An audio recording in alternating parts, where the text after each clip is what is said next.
Tim Moore here with TLC Pressure Washing. We're out in Christiana, almost to Bell Buckle, Tennessee today, and we're getting this deck ready for a stain. It will be the first time we've used a really heavy pigmented gray toned stain, but today we're just prepping it. And to prep it, now this is about 2 years old. There's no mold or mildew on it. It's still in good shape because it's covered, but we're starting with the sodium percarbonate to actually clean, and you can see the difference between not cleaned yet and the sodium percarbonate. You know, it's doing its thing to cleaned. This has been cleaned, but all of this has been cleaned.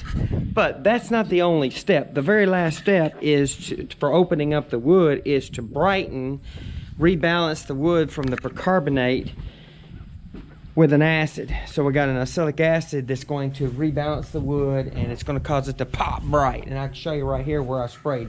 This has been sprayed with our final treatment. It's just waiting to be rinsed. But if you can tell, right, see that board right there? See where I stopped spraying? Right there.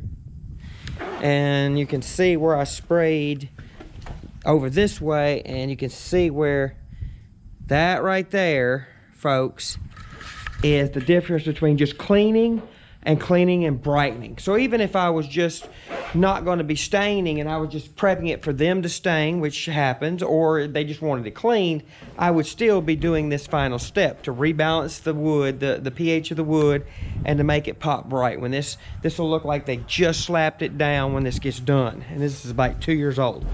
So we're going to be coming in here in probably a week, because it would need to sit for 2 days to dry at least. But in 2 days we got rain, so that puts us off another almost a week. But we're going to be coming in here with an extremely heavy pigment, and that's going to be a different deal, and I'll go through that when we get time. But anyway, I'm going to rinse that off. And then we're going to start our brightening, going all the way around, and get out of here and come back when I get the stain in hand, and we get a nice day of look at that stuff bubble up and get that dirt and anything off that wood. It's beautiful. Anyway, we'll see you soon. Tim Moore, TLC Pressure.